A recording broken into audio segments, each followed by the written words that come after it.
Hello everyone. Here in this class we will discuss on other modes of nutrition in plants.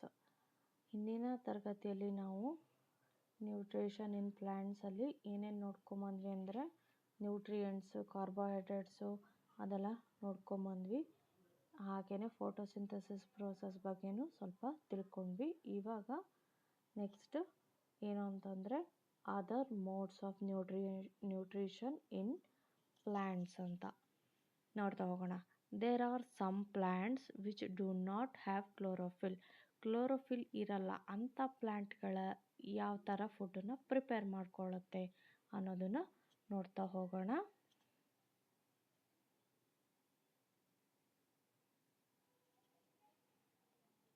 They cannot synthesise food. Chlorophyll ಇಲ್ಲ ಅಂತಂದರೆ ಅವು ಫುಡ್ಡನ್ನು prepare ಮಾಡ್ಕೊಳ್ಳಲ್ಲ. How do they survive? ಹಾಗಾದರೆ ಹೇಗಿರುತ್ತೆ?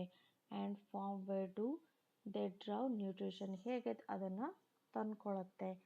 Like human and animals, such plants depends on food produced by other plants. They use the heterotrophic modes of nutrition. ಅಂದರೆ ಅದು ಕೂಡ ಹೆಟೆರೋಟ್ರಾಫಿಕ್ ನ್ಯೂಟ್ರಿಷನ್ ಆಗಿ ಏನು ಮಾಡುತ್ತೆ, ಆ ಮೋಡನ್ನು ಯೂಸ್ ಮಾಡ್ಕೊಳ್ಳುತ್ತೆ. ಹೆಟೆರೋಟ್ರಾಫಿಕ್ ಅಂತಂದರೆ ಅಂತಂದರೆ other, depend on other plants. ಹಿಂದಿನ ತರಗತಿಯಲ್ಲಿ ಆಲ್ರೆಡಿ ನಾವು ಅದ್ರ ಬಗ್ಗೆ ನೋಟನ್ನು ಮಾಡ್ಕೊಂಡಿದ್ದೀವಿ. Look at the figure 1.5. Do U C A yellow very branch structure twinning around the stem and branches of A tree? This is A plant called cactus. Cactus ಅಂತ ಇರುವಂತಹ plant. 1.5 ಎಲ್ಲಿದೆ? ಇಲ್ಲಿದೆಲ್ಲ ಈ ಥರದ್ದು ಇಳೆ ಬಿದ್ದಿರುತ್ತಲ್ಲ, ಈ ಥರದ್ದು. It does not have chlorophyll. ಇದರಲ್ಲಿ chlorophyll ಇರಲ್ಲ. Okay. It takes readymade food from the plant on which it is climbing. ಇದು ರೆಡಿಮೇಡ್ ಫುಡ್ಡನ್ನು ತಗೊಳುತ್ತೆ. ಯಾವುದರ ಅದರ್ ಬೇರೆ ಒಂದು ಪ್ಲ್ಯಾಂಟಲ್ಲಿ ಹತ್ಕೊಂಡು ಹೋಗಿರುತ್ತಲ್ವ, ಆ ಪ್ಲ್ಯಾಂಟಿಂದು ಫುಡ್ಡನ್ನು ಇದು ತಗೊಳ್ತಿರುತ್ತೆ. Okay. The plant on which it climbs is called the host. ಹಾಗಂತಂದರೆ ಹೋಸ್ಟ್ ಯಾವುದು? The plant on which it climbs. ಇದು ಒಂದು ಮರ ಅಂತಂದರೆ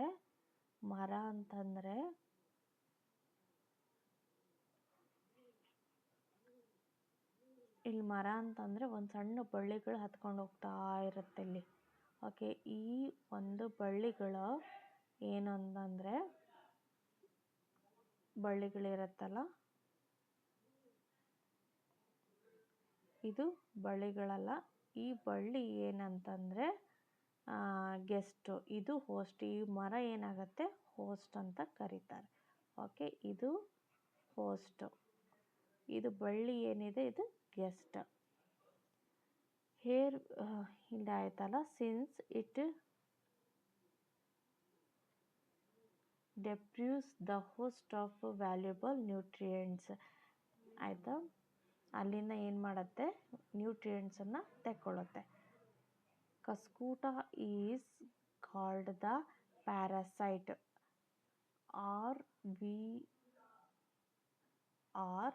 V and other animals also a kind of parasites. Parasites ಅಂದರೆ ಬೇರೆಯವರಿಂದ ತಗೊಂಡು ನಮಗೆ ಯೂಸ್ ಮಾಡ್ಕೊಳ್ಳೋದು. You should think about it and discuss with your teacher. Have you seen or heard of a plant that can eat animals ತಿನ್ನುವಂತಹ ಪ್ಲ್ಯಾಂಟ್ಗಳು ಇದ್ದಾವ? ನೀವೆಲ್ಲಾದರೂ ಕೇಳಿದ್ರಾ? There are few plants which can trap insect and digest them. Is it not amazing? ಕೆಲವೊಂದು ಪ್ಲ್ಯಾಂಟ್ಗಳಿರುತ್ತೆ, ಇನ್ಸೆಕ್ಟನ್ನು attract ಮಾಡಿಕೊಂಡು ಅದನ್ನು ತಿಂದು ಡೈಜೆಷನ್ ಮಾಡ್ಕೊಳ್ಳುತ್ತೆ. Such plants may be green or of some other colour. ಅದು ಗ್ರೀನ್ ಆಗಿರ್ಬೋದು ಅಥವಾ ಆಗದೇ ಇರ್ಬೋದು, ಬೇರೆ ಕಲರು ಆಗಿರ್ಬೋದು. Look at the plant in figure 1.6. ಇದು this pitcher like or jug-like structure is the modified part of a leaf. ಇದು ಒಂದು jug-like structure ಇರುತ್ತಲ್ಲ, ಇದು ಕೂಡ ಲೀಫ್ ಆದರೆ ಮಾಡಿಫೈ ಆಗಿರುತ್ತೆ. The pitcher-like or jug-like structure is modified part of a leaf. The apex of the leaf form a lid which can open or close the mouth of the pitcher. ಇಲ್ಲಿ ಏನಿರುತ್ತೆ, ಒಂದು lid ಇರುತ್ತೆ, ಅದು ಮುಚ್ಚೋದು ಹಾಗೇನೆ ತೆಗೆಯೋದು ಮಾಡುತ್ತೆ inside the picture. Okay, there are hair which are directly downwards ಇರುತ್ತೆ. Directed when a insect lands in the pitcher, the lid closes and the trapped the insect get entangled into the hair.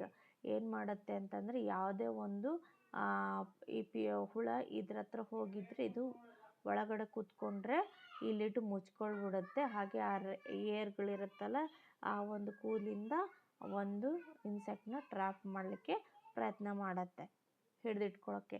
The lid closes and the insect is trapped. Lid close ಆದ ತಕ್ಷಣ ಅಲ್ಲಿ insect ಒಳಗಡೆ ಹೋಗ್ಬಿಡುತ್ತೆ, trap ಆಗಿಬಿಡುತ್ತೆ. The insect is digested by the digestive juice secreted in the pitcher and its nutrients are absorbed. Such insect eating plants are called insectivorous plants. ಇದಕ್ಕೆ ಏನಂತ ಕರೀತಾರೆ ಅಂತಂದರೆ ಇನ್ಸೆಕ್ಟಿವರಸ್ ಪ್ಲಾಂಟ್ಸ್ ಅಂತ ಕರೀತಾರೆ. ಓಕೆ, ಯಾವುದು ಇನ್ಸೆಕ್ಟಿವರಸ್ ಪ್ಲಾಂಟ್ಸ್ ಯಾವುದು ನಮಗೆ? ಹಂಗಾದರೆ ಇನ್ಸೆಕ್ಟಿವರಸ್ ಪ್ಲಾಂಟ್ಸ್ ಯಾವುದು ಅಂತ ಹೇಳಿದರೆ ಅದು ಪಿಕ್ಚರ್ ಪ್ಲಾಂಟ್ಸ್. ಪಿಕ್ಚರ್ ಪ್ಲಾಂಟ್ಸ್ ಒಂದು ಎಕ್ಸಾಂಪಲ್ ಅಂತಲೇ ಹೇಳ್ಬೋದು. ಓಕೆ, ಇಲ್ಲಿದೆಲ್ಲ ಇದು ಒಂದು ಪಿಕ್ಚರ್ ಪ್ಲಾಂಟಿಗೆ ಒಂದು example.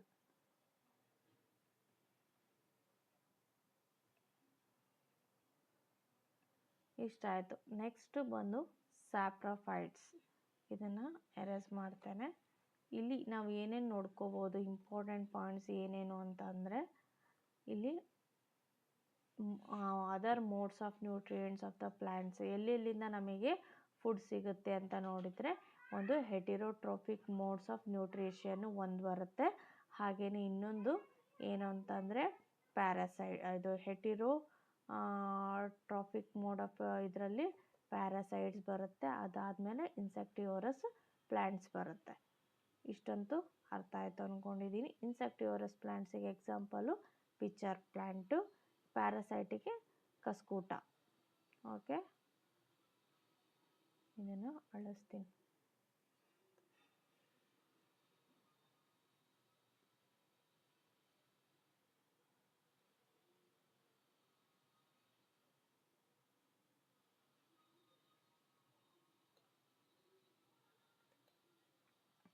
Next topic is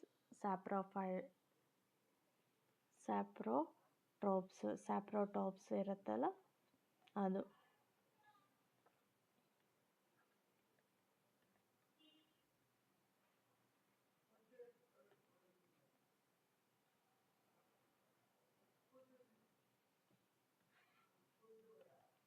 You might have seen packets of mushroom sold in vegetable market. You may have also seen fluffy umbrella-like patches growing in moist soil or on rotting wood during the rainy season. ಇದು ಒಂದು ಮಾರ್ಕೆಟಲ್ಲಿ ನಮಗೆ ನೋಡಿರ್ಬೋದು. ಈ ಥರ mushroom ಅಂಬ್ರೆಲೈಕ್ structure ಇರುವಂತಹದ್ದು ಮಾರ್ಕೆಟಲ್ಲಿ ಸಿಗ್ತಾ ಇರುತ್ತೆ. ಹಾಗೆಯೇ ಮಳೆಗಾಲದಲ್ಲಿ ಮರದ ಕೆಳಗಡೆ ರೂಟ್ ಅಲ್ಲಿ ನಮಗೆ ಈ ಒಂದು ಸ್ಟ್ರಕ್ಚರಿನ ಒಂದು ಬೆಳೆದಿರುವಂಥದ್ದು ನಾವು ನೋಡ್ತಾ ಇರ್ತೀವಿ. Let us find out what type of nutrients they need to survive and from where they get. ಈ ಒಂದು ಮಶ್ರೂಮು ಯಾವ ಥರ ನ್ಯೂಟ್ರಿಯೆಂಟ್ಸ್ನ ತಗೊಳ್ಳುತ್ತೆ, ಹಾಗೆಯೇ ಅದು ಯಾವ ಥರ ಇರುತ್ತೆ ಅಂತ ನೋಡ್ತಾ ಹೋಗೋಣ. Activity 1.5. Take a piece of a bread and moisten it with water. ಬ್ರೆಡ್ಡನ್ನು ತಗೊಂಡು ಅದಕ್ಕೆ ಒಂದು ಸ್ವಲ್ಪ ನೀರು ಹಾಕಬೇಕು. Leave it in a moist warm place for 2 to 3 days or until fluffy patches appears on them. ಆ ಒಂದು ಬ್ರೆಡನ್ನ 3 ಅಥವಾ 4 ದಿನ ಇದು ಎನ್ವಿರಾನ್ಮೆಂಟಲ್ಲಿ ಇಡಬೇಕು, ಅಥವಾ ಏನಂದರೆ ಫ್ಲಫಿ ಪ್ಯಾಚಸ್ ಬರೋ ಹಾಗೆ ಅಷ್ಟು ದಿನ ತನಕ ಇಡಬೇಕಾಗುತ್ತೆ. What is the colour of these patches? ಅಲ್ಲಿ ಏನು ಕಲರ್ ಬರುತ್ತೆ? Observe the patches around the microscope or magnifying glasses. Write down your observation in the notebook. You will see cotton-like thread spread on the piece of a bread. ಇಲ್ಲಿ ಏನಾಗುತ್ತೆ, ಈ ಒಂದು experimentally ನಾವು ಏನು ನೋಡ್ಬೋದು ಅಂತಂದರೆ, ಫಸ್ಟ್ ಎಕ್ಸ್ಪೆರಿಮೆಂಟ್ ಅವರ activity ಹೇಳಿದ್ದಾರೆ. ಒಂದು ಬ್ರೆಡ್ ಪೀಸ್ನ ತೊಗೊಂಡ್ಬಿಟ್ಟು ಅದಕ್ಕೆ ವಾಟರ್ನ ಚಿಮುಕ್ಸ್ಬಿಟ್ಟು ಅಲ್ಲಿ ಏನಾಗುತ್ತೆ ಅಂತಂದರೆ 3-4 ದಿನ ಇಟ್ಟರೆ ಅಲ್ಲಿ ಏನು ಬರುತ್ತೆ ಅಂತಂದರೆ ಒಂದು ಹೇರ್ ಲೈಕ್ ಸ್ಟ್ರಕ್ಚರ್ ಬರುತ್ತೆ. ಆ ಹೇರ್ ಲೈಕ್ ಸ್ಟ್ರಕ್ಚರು ಏನಂತ ಕರೀತಾರೆ ಅಂತಂದರೆ ಕಾಟನ್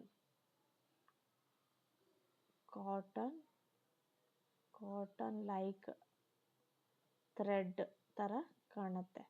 ಓಕೆ, ಅದಕ್ಕೇನಂತ ಕರೀತಾರೆ? ಮಾಮೂಲಿಯಲ್ಲಿ ಬೂಸ್ಟ್ ಬಂದಿದೆ ಅಂತ ಹೇಳ್ತಾರಲ್ವ, ಈ ಥರ ಕಾಣುತ್ತೆ ನೋಡಿ. These organisms are called fungi. ಅದಕ್ಕೇನಂತ ಕರೀತಾರೆ? ಫಂಗೈ ಅಂತ ಕರೀತಾರೆ. ಫಂಗೈ.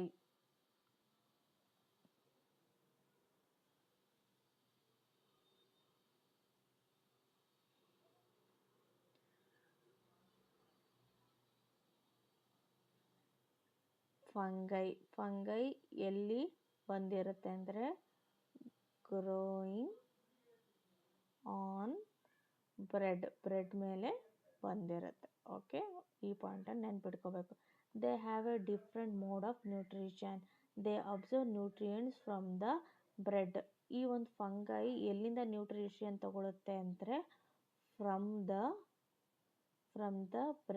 ಬ್ರೆಡ್ ಅನ್ನೋದು ಒಂದು ಆ್ಯಕ್ಟಿವಿಟಿ ಮಾಡೋದಕ್ಕೆ ಮಾತ್ರನೇ ನಾವು ಹೇಳ್ತಾ ಇರೋದು. Okay, this mode of nutrition in which organism take in nutrients from the dead and decaying matter is called saprotrophic nutrition. ಇಲ್ಲಿ ಏನು ಅಂತಂದರೆ ಇದು ಡೆಡ್ ಮತ್ತು ಡೆಡ್ ಆ್ಯಂಡ್ ಡಿಕೇಯಿಂಗ್ ಮೆಟೀರಿಯಲಿಂದ ಆ ಒಂದು ನ್ಯೂಟ್ರಿಷನ್ನ ತಗೊತಾ ಇರುತ್ತೆ.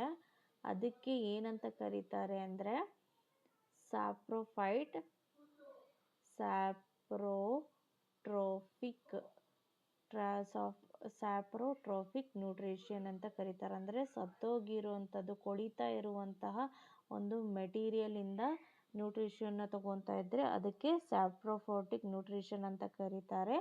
Such animals with saprotrophic mode of nutrition are called saprotroph ಅಂತ ಕರೀತಾರೆ. ಈ ಒಂದು ಆರ್ಗ್ಯಾನಿಸಮಿಗೆ ಏನಂತ ಕರೀತಾರೆ ಅಂತಂದರೆ ಸ್ಯಾಪ್ರೋಟ್ರೋಫ್ ಅಂತ ಕರೀತಾರೆ. ಓಕೆ, ಆರ್ಗ್ಯಾನಿಸಮಿಗೆ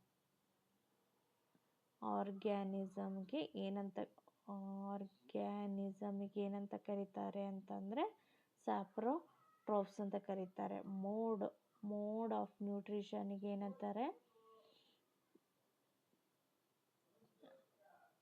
ಕರೀತಾರೆ? ಸ್ಯಾಪ್ರೋಟ್ರೋಫಿಕ್ ನ್ಯೂಟ್ರಿಷನ್ ಅಂತ ಕರೀತಾರೆ.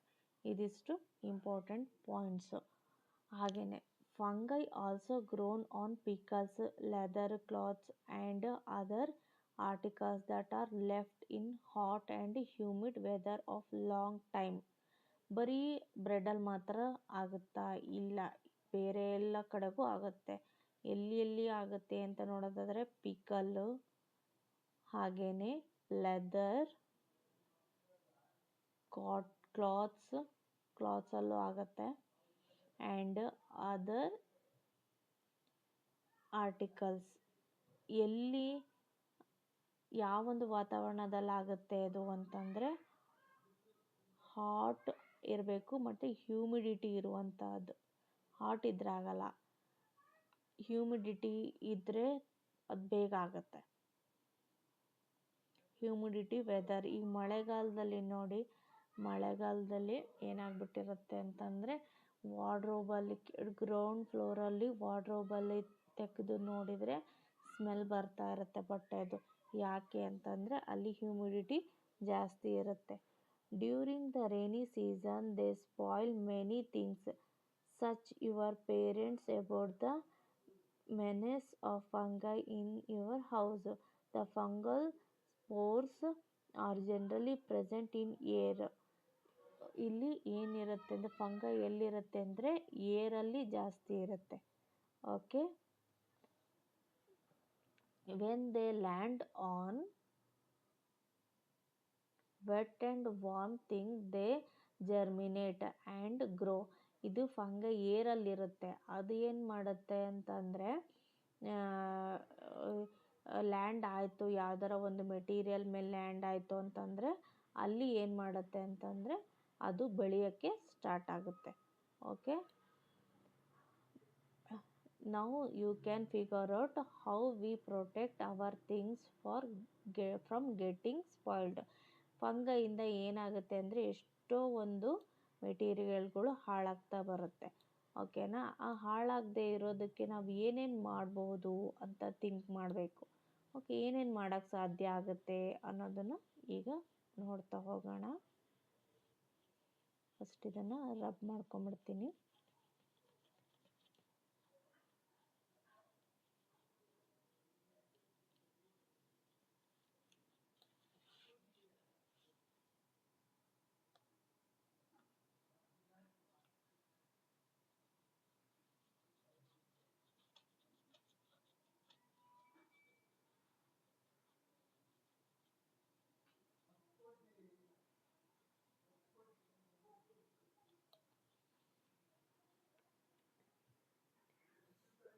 Some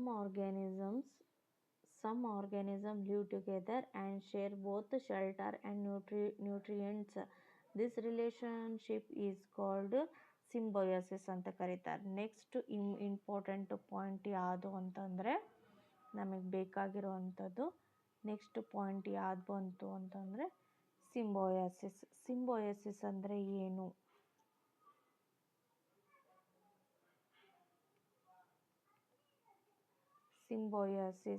ಸಿಂಬೋಯಾಸಿಸ್ ಅಂದರೆ ಕೆಲವೊಂದು ಆರ್ಗ್ಯಾನಿಸಮ್ ಇರುತ್ತೆ, ಅದು ಏನು ಮಾಡುತ್ತೆ ಅಂತಂದರೆ ಈ ಒಂದು ಫಂಗೈಗಳಿಗೆ ಅಲೋ ಮಾಡುತ್ತೆ ಬೆಳಿಲಿಕ್ಕೆ ಅಂತಂದರೆ ಶೆಲ್ಟರ್, ಅದು ಜಾಗ ಕೊಡುತ್ತೆ.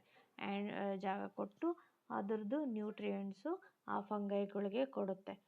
ಆ ಥರದಕ್ಕೆ ಏನಂತ ಕರೀತಾರೆ ಅಂತಂದರೆ ಸಿಂಬೋಯಾಸಿಸ್ ಅಂತ ಕರೀತಾರೆ. For example, certain fungi live inside the root of the plant. Fungi ಕೆಲವೊಂದು ಏನು ಮಾಡುತ್ತೆ ಅಂತಂದರೆ ಸಿಂಬೋಯಾಸಿಸ್ ಅಂತ ಅಂದರೆ ಏನಂತಾರೆ, some organism live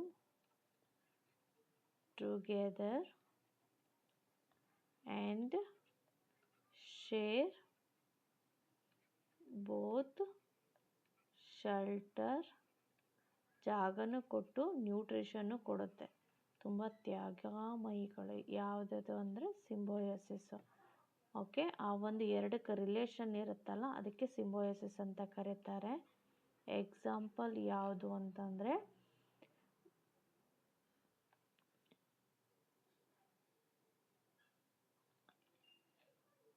the plants provide nutrition to the fungus and in returns the fungus provide water and certain nutrients. ಯಾಕೆ ಈ ಥರ ಮಾಡುತ್ತೆ ಅಂತ ಕೇಳಿದರೆ ಕೆಲವೊಂದು ಆರ್ಗ್ಯಾನಿಸಮ್ ಏನು ಮಾಡುತ್ತೆ ಅಂತಂದರೆ ಅದರದ್ದು ರೂಟಲ್ಲಿ ಜಾಗ ಕೊಟ್ಬಿಟ್ಟು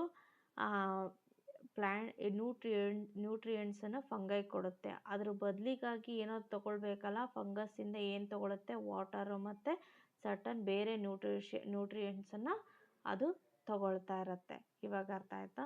next, an organism called lichens. A chlorophyll contain ಪ್ಯಾಟ್ರನ್ which is an algae and a fungus live together. Example ಯಾವುದು ಅಂದರೆ ಆ್ಯನ್ ಆಲ್ಗಾ ಆ್ಯಂಡ್ ಫಂಗಸ್, ಇವೆರಡು ಒಟ್ಟಿಗೆ ಲಿವ್ ಮಾಡುತ್ತೆ. Okay,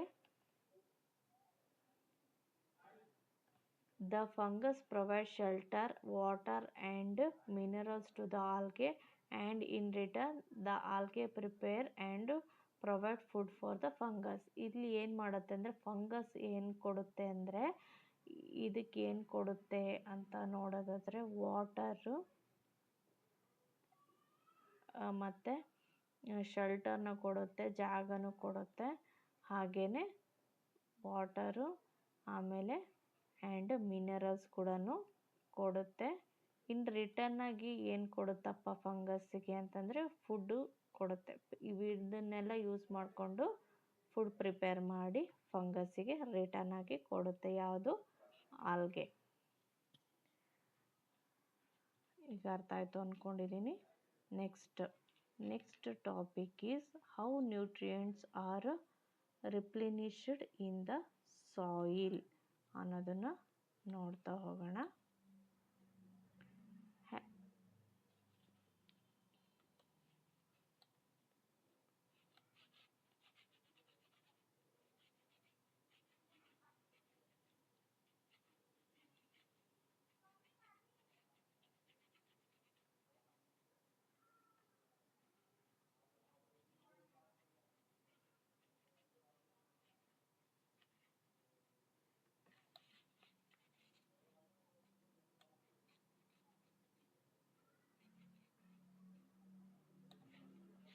How nutrients are replenished in the soil. Have you seen farmer spreading manure or fertilizer in the fluids, or gardeners using them in lawns or in pots?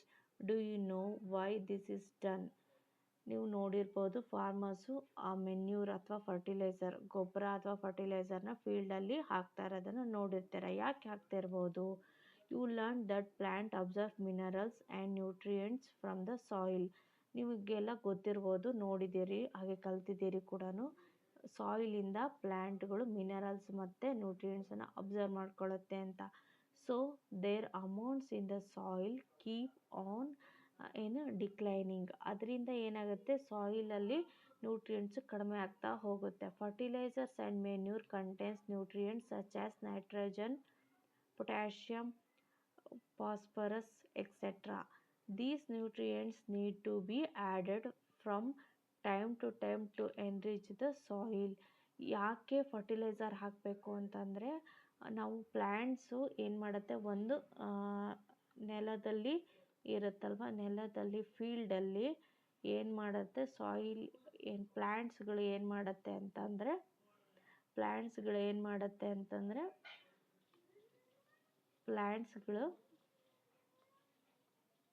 ಸಾಯಿಲಿನ ನ್ಯೂಟ್ರಿಯೆಂಟ್ಸನ್ನು ಹೀರ್ಕೊಳ್ಳುತ್ತೆ. ಓಕೆನಾ? ನಾವು ಈಗ ಅದಕ್ಕೋಸ್ಕರ farmers ಏನು ಮಾಡ್ತಾರೆ ಅಂತಂದರೆ ಈ ಒಂದು ಫರ್ಟಿಲೈಸರ್ಸ್ನ ಸ್ಪ್ರೆಡ್ ಮಾಡ್ತಾರೆ. ಎಲ್ಲಿ? ಸಾಯಿಲಿಗೆ. ಆವಾಗ ಆ ಒಂದು ಮಿನರಲ್ಸು ಮತ್ತು ನ್ಯೂಟ್ರಿಯೆಂಟ್ಸು ಆ ಒಂದು ಸಾಯಿಲಲ್ಲಿ ಬ್ಯಾಲೆನ್ಸ್ಡ್ ಆಗಿರೋದಕ್ಕೆ. Okay, these nutrients needs to be added from time to time to enrich the soil. We can grow plants and keep them healthy if we can fulfill the nutrients requirements of the plants. ಪ್ಲ್ಯಾಂಟ್ಸಿಗೆ ಬೇಕಾಗಿರುವಂತಹ requirements ಈ ಒಂದು fertiliser ಹಾಕ್ತೀವಲ್ಲ, spread ಮಾಡ್ತೀವಲ್ಲ, ಅದರಿಂದ ಆಗುತ್ತೆ. Using crop plant absorbs a lot of nitrogen and the soil becomes deficient in the nitrogen. You learn that though nitrogen gas is available in plenty in the air, plants cannot use it in the manner they can use carbon dioxide. ಇವಾಗ ನಮಗೆಲ್ಲ ಗೊತ್ತಿರುತ್ತೆ ಸಾಯಿಲಲ್ಲಿ nitrogen ಇರುತ್ತೆ ಅಂತ, ಆದರೆ ಏರಲ್ಲೂ ತುಂಬಾ ಇರುತ್ತೆ. But ಪ್ಲ್ಯಾಂಟಿಗೆ ಬೇಕಾಗಿರೋದೇನು nitrogen ಕಡಿಮೆ ಆಗ್ತಾ ಇದ್ದಾಗ ಡೈರೆಕ್ಟಾಗಿ ತೊಗೊಳಕ್ಕೆ ಬರಲ್ಲ ಗಾಳಿಯಲ್ಲಿ ಇರೋದನ್ನು. ಮತ್ತು ಯಾವ ಥರ ತೊಗೊಳುತ್ತೆ ಅನ್ನೋದನ್ನು ನಾನು ಆಲ್ರೆಡಿ ಅದ್ರ ಬಗ್ಗೆ ಡಿಸ್ಕಸ್ ಮಾಡಿದ್ದೀವಲ್ವ. ಆ ಒಂದು ಇದಕ್ಕೆ ಏರಲ್ಲಿ ಎಷ್ಟೇ ನೈಟ್ರೋಜನ್ ಇದ್ರೂ ಪ್ಲ್ಯಾಂಟು ಡೈರೆಕ್ಟಾಗಿ ಹೀರ್ಕೊಳ್ಳೋಕ್ಕೆ ಬರೋದಿಲ್ಲ. They need nitrogen in soluble form. ಡೈರೆಕ್ಟಾಗಿ ಬರಲ್ಲ. ಪ್ಲ್ಯಾಂಟು ಯಾವ ಥರ ನೈಟ್ರೋಜನ್ನ ತಗೊಳುತ್ತೆ ಅಂದರೆ ಸಾಲ್ಯುಬಲ್ ಫಾರ್ಮಲ್ಲಿ ಇರಬೇಕು. Okay, the bacterium called ribosome can take atmospheric nitrogen and convert into a usable form. ಹಾಗಂತಂದರೆ ಪ್ಲ್ಯಾಂಟ್ಸ್ ನೀಡ್ ನೈಟ್ರೋಜನ್. ಓಕೆ, ಪ್ಲ್ಯಾಂಟಿಗೆ ನೈಟ್ರೋಜನ್ ಬೇಕು. ಯಾವ ಥರ? ಸಾಲ್ಯುಬಲ್ ಫಾರ್ಮಲ್ಲಿ ಇದ್ದಾಗ ಮಾತ್ರ ಬೇಕಾಗುತ್ತೆ. ಓಕೆ, ಅದು ರೈಬೋಸೋಮ್ ಇದೆಯಲ್ಲ, ರೈಬೋಸೋಮ್ ಏನು ಮಾಡುತ್ತೆ ಅಂತಂದರೆ, ಇದು ಬ್ಯಾಕ್ಟೀರಿಯಮ್ ಇದು ಅಟ್ಮಾಸ್ಫೆರಿಕ್ ನೈಟ್ರೋಜನ್ನ ಏನು ಮಾಡುತ್ತೆ, ನೈಟ್ರೋಜನ್ ಆ್ಯಂಡ್ ಇದನ್ನು ಕ್ಯಾನ್ ಟೇಕ್ ಅಟ್ಮಾಸ್ಫೆರಿಕ್ ನೈಟ್ರೋಜನ್ನ ತಗೊಂಡ್ಬಿಟ್ಟು ಅದನ್ನು ಕನ್ವರ್ಟ್ ಮಾಡುತ್ತೆ. Convert it into a usable ಫಾರ್ಮಿಗೆ ಕನ್ವರ್ಟ್ ಮಾಡುತ್ತೆ. But ribosomes cannot make it own food, so it often lives in the root of the grams, peas, mungs, beans and other legumes and provide them with nitrogen. ಆದರೆ ribosome ಏನು ಮಾಡುತ್ತೆ ಅಂದರೆ ತನ್ನ ಫುಡ್ಡನ್ನು ತಾನು prepare ಮಾಡ್ಕೊಳ್ಳಲ್ಲ, ಅದು ಬೇರೆಯವ್ರ ಮೇಲೆ ಡಿಪೆಂಡ್ ಆಗಿರುತ್ತೆ. ಹಾಗಾಗಿ ಇದ್ರ ಮೇಲೆ ಎಲ್ಲಿ ಅಂತಂದರೆ ಬೇರೆ ಒಂದು ಗ್ರಾಮ್ ಪ್ಲ್ಯಾಂಟು ಹಾಗೆಯೇ ಪೀಸು ಇದರಲ್ಲೆಲ್ಲ ರೂಟಲ್ಲಿ ಬೆಳೀತಾ ಇರುತ್ತೆ. ಹೋಗಿ ಅದರಿಂದ ಏನು ಮಾಡುತ್ತೆ, ಫುಡ್ ಪ್ರಿಪೇರ್ ಅದರಿಂದ ಅದನ್ನು ಫುಡ್ಡನ್ನು ತಗೊಳ್ತಾ ಇರುತ್ತೆ. Okay, in return the plants provide food and shelter to the bacteria. ಹಾಗಾಗಿ ಅದಕ್ಕೆ ಪ್ಲಾಂಟ್ಸ್ ಕೂಡ ಫುಡ್ಡನ್ನು ಕೊಡ್ತಾ ಇರುತ್ತೆ. Thus we have symbiotic relationship. This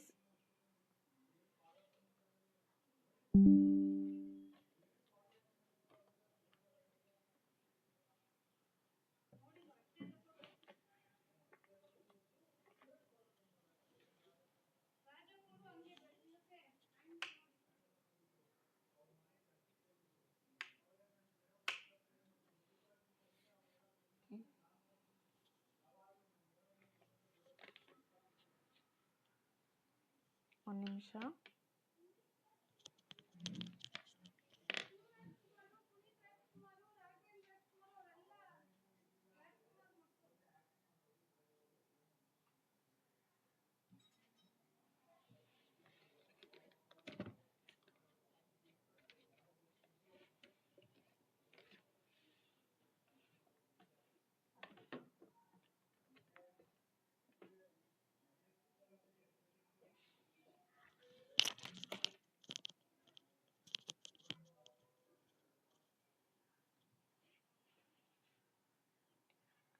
Plants are grown.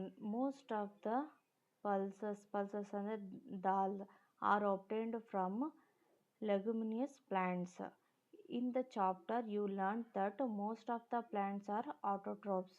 Only a few plants are parasitic or saprotrophic. They derive nutrition from other organisms. All animals are categorized as heterotrophs since they depend on plants and other animals for food.